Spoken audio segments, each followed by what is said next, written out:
Hi, welcome to my YouTube channel where we do it ourselves when it comes to doing our hair. In this video, I'm going to be doing faux locks, and these are the hair pieces that I'm going to be using, some spring twists, and my usual Marley hair. I didn't have enough Marley hair, so I just ended up twisting my hair with the spring twists. Normally, I use my molding gel and or edge control to slick down my parts or just to make my parts more defined or straight, but I'm not gonna be using that in for this hairstyle. Also, I didn't stretch out my hair for this style. I've been wanting to do my hair for a while now because I've been with my natural hair for a few weeks, and it was just time. It was time for a hairstyle, or just time for a low maintenance hairstyle. And honestly, faux locks is like the most low maintenance type of braids that you can get. Also, my voice sounds really funny. It's because I have flu. So I apologize for that. So these passion twists, I've had them for months now, and I didn't know exactly what hairstyle. I love the color. I didn't know what hairstyle I wanted. I was thinking maybe some passion twists or faux locks, or like the butterfly locks. I wanted to try out the butterfly locks again because the first attempt wasn't really that good. But yeah, I've been contemplating for quite a while now. And then I just, well, actually on Instagram, I asked for assistance and I let people vote as to what hairstyle I should do with the passion twists. And well, 50% of people said passion twists, and the other 50% said faux locks. So I might as well could have not asked.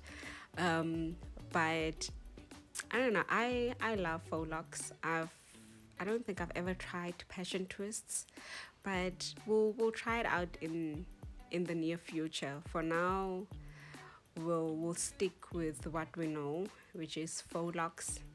And what I like about faux locks is it usually doesn't take me that long to do them. Um, I started my hair in the morning around. I started early, 8 o'clock.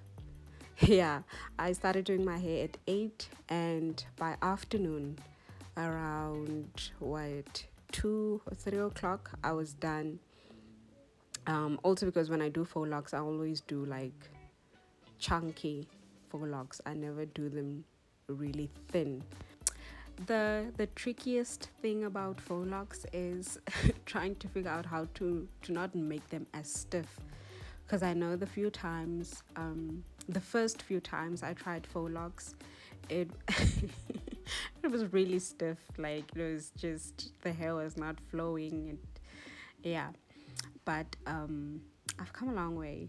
There now, my faux locks are more flowy. They're more loose, and honestly, faux locks is one of those hairstyles where the older the hairstyle, the better looking the hair starts getting. I don't know if you understand what it's like. A twist out, like the first day or two of a twist out is okay, but you don't really have that volume. And then by day 3 or 4 is where you really start to enjoy your twist out. So it's the same with faux locks. The first week of my faux locks, um, yeah, it was just okay.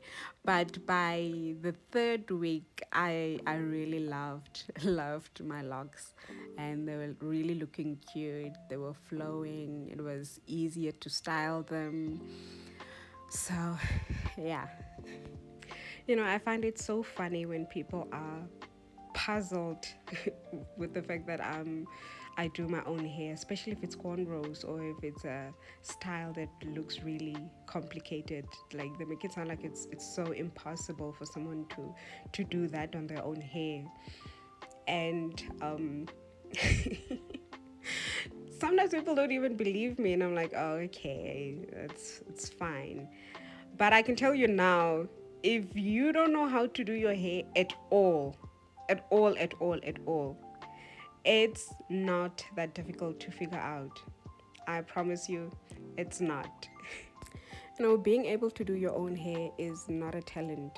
I know a lot of people would tell me, "You are so talented." I'm like, it's not a talent. It's a skill, and because it's a skill, anyone who's really interested would be able to learn how to do that skill. And doing hair is like doing your own hair is like any other skill that you learn. You start with the most basics. You don't immediately start doing the most complicated things. It's like when you start doing your own hair, you immediately want to start with cornrows and expect those cornrows to turn out really good. No, it does not work like that, babes. It starts with the most basic things. I remember a few years ago, I was on a learnership, and because I'm such a DIY girly, I was so shocked when this other girl told me that she has never washed or relaxed her own hair. Like she would always go to someone else, like a hair salon or someone else who do those things. And mind you, we were like 20, 21 years old, and it just shocked me. Like, girl, at your big age, you've never washed your own hair. And when I say you start with the basics, I mean, listen, there's nothing wrong with going to someone else to do these things for you. I'm specifically talking to the girlies who really want to learn how to do their own hair. And when I say you start with the basics, that's what I'm talking about. Being able to wash your own hair, being able to style like the most basic type of hairstyles, whether it's a you start with a flat twist, and it's I know flat twists, it for me it's easy, it's the most easiest thing that you can do, but I know some people even struggle with doing flat twists. But I mean, just the most basic type of things that you can think about that you do on your hair, you should be able to do it yourself. Like a sleek braided bun, some crochet braids, some loose twists and braids. These are like the easiest hairstyles that I can think of now. But whatever is easiest for you to make, that's a nice opportunity for you to practice. And I know a lot of naturals, girls with natural hair, find it frustrating when they have to twist up their hair at night so that they don't wake up with shrinkage the next day. But in my opinion, it's having to twist up your hair at night is a nice opportunity for you to practice or learn, even if it's you're learning how to make straight lines, you learning how to make your twists look a bit more neat, or if you're doing bantu knots, try and make your bantu knots look a bit more nicer. These are, yeah, like basic stuff, things that you can practice with. I always say when I do my own hair, the aim is to make it look like I come from the hair salon, or I come from someone who really knows how to do hair nicely. And it's just, there's no use in doing your own hair if the hairstyles are not looking nice. And not to discourage those people who already do their hair and they're not really happy with their results. Keep going, babes. You will eventually get there. Like, one thing about learning a new skill is persistence, and just keep on trying. I promise you, eventually you'll get to nicer hairstyles, styles that look really neat. Even for me, someone who's been doing their own hair for more than a decade now, I sometimes struggle, or I don't really get the results that I really want, especially with these new trending hairstyles. I it's still trial and error for me. If there's a new trending hairstyle that I want to try out, I know the first attempt is probably not going to be that nice, but for sure, the next time I do that hairstyle, it's going to come out good. And I think this is true for most braiders and hairstylists who do other people's hair too. You're not always going to get a style right on your very, very first attempt, um, especially if it's a complicated hairstyle. So I ask people on my Instagram, what's the most challenging thing for them when it comes to doing their own hair. And two things that came up was parting your hair and making clean and straight lines. And another one was making the hairstyles look neat. Because one thing that's for sure is it's easy to learn how to make a braid. Some people might even find it easier to know how or learn how to make a cornrow or a flat twist. The challenge the challenge comes making it look really good. And it's one of the challenges that even I face because babes, I can cornrow my hair with my eyes closed. I can make a braid I can make a braid, a twist, a faux lock with my eyes closed. The thing that shows me flames when it comes to doing my own hair, it is parting my hair. It's the thing that requires the most attention and concentration when it comes to doing your own hair. It's I find it the most tedious part of doing my own hair.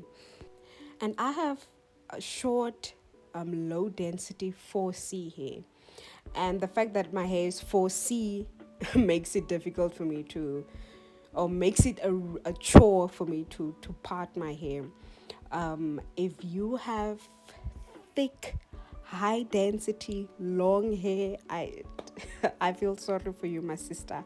I envy you in some instances, but when it comes to parting your own hair, I'm really glad that I have low density hair. That's the only thing that makes me happy about having low density hair. But no matter your hair type, no matter the length of your hair, making parts on your hair is a chore. But I have learned to make it a bit more easier for myself. First, by getting as many mirrors that I can possibly get. I have a lot of mirrors, and sometimes my mirror setup really depends on the hairstyle I'm doing. But I must always have more than one mirror. The minimum amount of mirrors that I have is two. I also, when I start doing my hair, I take my time setting up my space. I want to make sure that I have everything that I'm going to use within an arm's reach. I don't want to be sitting and then if there's something that I need to get, whether it's a hair tie or a pin, I'd have to get up and go fetch it from elsewhere. I really make sure that I have everything that I'm going to need, within an arm's reach. um, I also make sure that I take my time. So when I do my hair, I don't want to rush it. There are some hairstyles that can take me a day, but it takes me 2 days, either because I really, really take my time or I take a lot of breaks in between. And taking breaks in between really helps because I don't know, you just take a break. When you come back with better concentration. Your arms are a bit rested, and so you don't rush through your hairstyles. But I know some people would like to get their hair done as fast as possible. But these are the sacrifices we have to make, babes. Also, the trap that you might fall into when trying to get nice hairstyles is to be a perfectionist. And I know I am, because sometimes I do my hair and people are like, oh yeah, it looks really nice. And I'm thinking, not really. I could have done a better job. But then I look at other people's hairstyles and it's not nice. And that person paid to get their hair done. And then I feel better about myself. Anyway, so back to the video and back to the hairstyle that I'm currently showing you in this video. So I did my hair and I didn't actually finish recording the whole thing. And then about 2 weeks after I actually did my hair, I remembered I didn't show the end results. So this, what you're seeing here, is 2 weeks after I finished doing my hair, and I just had to come on here and actually show the the full product, I guess. So but like I said, with faux locks, it's like the older the hairstyle gets, the better looking it gets. So the first week I wasn't really happy with it, but then in the second week and third week, I loved my faux locks. I love the color. um I was able to style it a bit more, and I was really happy. Anyway, thank you for making it this far into the video, and I really hope you enjoyed the video. And I hope you stick around on my YouTube channel, because the ultimate purpose of this YouTube channel is to help you learn how to do your own hair as well, and to share with you guys my DIY journey. Or even if you don't care about doing your own hair, if you just happen to enjoy watching hair videos, because I know I do. I can watch hair videos the whole day because it's so satisfying. But this YouTube channel is also for you. And to my 214 subscribers, thank you guys so much. I've had my YouTube channel for less than a year. Well, it will be a year in November. It's currently August now, but I think I've made a lot of progress. 214 people is a lot of people. So thank you guys.